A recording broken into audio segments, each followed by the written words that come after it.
नमस्कार दोस्तों, आपके अपने YouTube चैनल एग्ज़ाम हेल्पर में आप सभी का हार्दिक स्वागत और अभिनंदन है।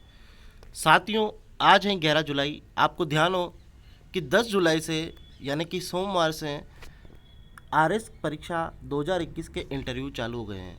तो दोस्तों, इस वीडियो में हम बात करेंगे कि आरएस परीक्षा में किस प्रकार के इंटरव्यू में सवाल पूछे जा रहे हैं। दोस्तों, अगर आप इस चैनल पर नए हैं और आपको ऐसी गुणवत्तापूर्ण जानकारी चाहिए तो आप इस वीडियो को शुरू से लेकर अंत तक देखें। और दोस्तों, जो भी आरएस से परीक्षा में जो भी इंटरव्यू में सवाल पूछे गए उन पर हम विस्तार से चर्चा करने वाले हैं। तो देखते हैं, सबसे पहले आता है यहाँ पर प्रशासन से जुड़े हुए किस प्रकार के सवाल किए गए।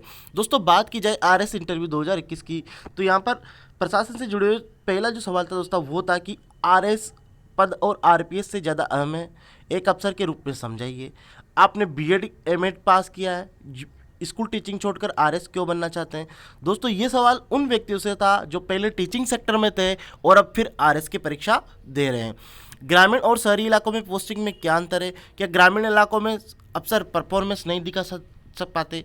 आपने देखा होगा कि अधिकतर जो ग्रामीण और शहरी इलाके होते हैं, तो दोस्तों अफसरों की चॉइस होती है कि उनको शहरी इलाके में पोस्टिंग मिले, ना कि गांव में। दोस्तों, इससे संबंधित ये सवाल पूछा था। किसी महिला अभ्यर्थी से सवाल पूछा, महिला होने के नाते फील्ड पोस्टिंग में जाना चाहेगी या नॉन फील्ड में, खुद को अफसर समझाते हुए बताइए।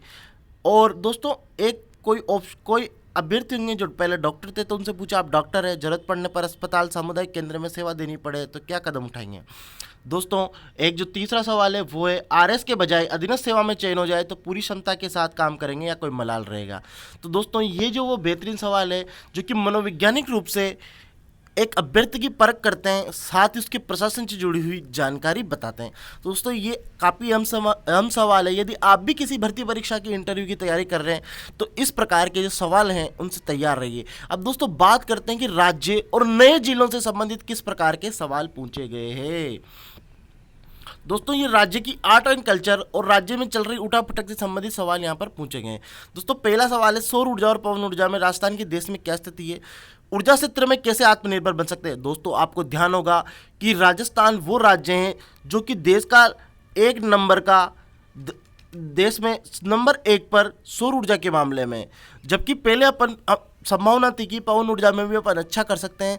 लेकिन दोस्तों, ये जो सवाल है सौर ऊर्जा और पवन ऊर्जा का, दोस्तों ये सवाल सेकंड ग्रेड जो परीक्षा थी 2022 उसमें भी पूछा गया था। चिरंजीवी योजना क्या है, इसका आर्थिक सामाजिक विश्लेषण करके बताइए। दोस्तों, आपको ध्यान है गहलोत सरकार की सबसे अगर कोई फेमस योजना है तो वो है चिरंजीवी योजना। तो दोस्तों, इस पर तो सवाल पूछना लाजमी था। ईआरसीपी के बारे में क्या जानते हैं, राजस्थान के लिए अहम मुद्दा है या केवल एक मुद्दा मात्र है। दोस्तों, आपको ध्यान है ईआरसीपी पर जो लड़ाई चल रही है वो कांग्रेस वर्सेस बीजेपी बन गई है। दोस्तों, तो जो मुद्दे कांग्रेस वर्सेस बीजेपी बन जाते हैं, यानी कि सीधे सीधे वो प्रदेश की राजनीति को प्रभावित करते हैं, दोस्तों उन पर इंटरव्यू पर सवाल पूछना लाजमी बन जाता है। इसी प्रकार एक और है, नए जिलों में आपको अगर एसडीएम बना दें तो सर्वोच्च प्राथमिकता क्या रहेगी।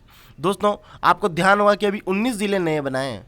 दोस्तों, एक अभ्यर्थी से तो यही सवाल पूछ लिया कि कितने जिले नए बनाए हैं, तो 19 जिले नए बनाए, कुल मिलाकर 50 जिले हो गए। अगर 50 जिलों में आप किस प्रकार सुधार करेंगे, क्योंकि दोस्तों राजस्व व्यवस्था नहीं बनेगी, कुल मिलाकर पूरा सिस्टम नया बनेगा। तो दोस्तों, अगला जो सवाल है वो है, नहरी क्षेत्र में फसलों की सिंचाई कृषि उत्पादन के विस्तार समझाइए। दोस्तों, हो सकता है ये जो अभ्यर्थी है जिससे ये सवाल पूछा होगा शायद वो किसी नहरी क्षेत्र से संबंध रखता होगा, जैसे बीकानेर और हनुमानगढ़। रावणता, अलगोजा, भूंगल, तंदूरा क्या है, इनकी राजस्थान में किस क्षेत्र में अहमियत है। दोस्तों, आपको ध्यान होगा मारवाड़ क्षेत्र में। और ये जो रावणता, भूंगल और तंदूरा है जो मुख्यतः बजाए जाते हैं, दोस्तों तत्वाद्य हैं। और अलगोजा जो है सुशीर वाद्य हैं जो कि फूंक से बजाया जाता है। बात करें राजस्थान में अति भूजल दोहन और अति सिंचित इलाके कौन से हैं, कृषि और पेयजल की स्थिति का आकलन कीजिए। दोस्तों, आपको ध्यान होगा राजस्थान में, पूरे भारत की बात करें तो दोस्तों यहाँ पर 84% अति दोहित क्षेत्र है। और राज्य की बात करी जाए दोस्तों, राजस्थान राज्य की, तो राजस्थान राज्य में अति दोहन क्षेत्र बढ़ता जा रहा है। ये लगभग 70-75% से अधिक है। और दोस्तों, बात करी जाए अति जल दोहन और संचित इलाके की। तो दोस्तों अब की बार की जो आर्थिक समीक्षा है उसमें ये डाटा काफ़ी हाईलाइट करके दे रखा है। तो दोस्तों वही सवाल पूछा है जो काफ़ी हाईलाइट है। मैं कह रहा हूँ यदि आप किसी नियरेस्ट एग्जाम की तैयारी कर रहे हैं तो दोस्तों ये जो डाटा है वो आप ज़रूर देख के जाएँ। आप सिविल इंजीनियर हैं, अगर कृषि योजना का खाका तैयार करने को कहे तो क्या टूल्स अपनाएंगे। दोस्तों सिविल इंजीनियर्स कोई अभ्यर्थी होंगे उनसे ये जुड़ा सवाल पूछा है। मुफ्त योजनाओं को जारी रखना चाहिए या बंद करना चाहिए, एक अफसर के रूप में क्या तर्क देंगे। दोस्तों ये जो सारे सवाल है ये क्या है, एक तरह से आदमी की मानसिक स्थिति को देख जांचने वाले और साथ ही साथ उसको सवालों के घेरे में फंसाने वाले सवाल थे। दूसरा सबसे मोस्ट इम्पोर्टेंट सवाल था वो था है कि आरएस और आरपीएस में कौन सा फील्ड चार्मिंग है, यानी कि आपको कौन सा फील्ड अच्छा लगता है। तो दोस्तों ये तो थे आरएस परीक्षा के कल पूछे गए महत्वपूर्ण सवाल जो मैंने आपको साझा किए। इसी प्रकार की जरूरी खबरों से जुड़े रहने के लिए आप हमारे यूट्यूब चैनल एग्जाम हेल्पर को जरूर लाइक और शेयर और सब्सक्राइब कीजिए। थैंक यू दोस्तों।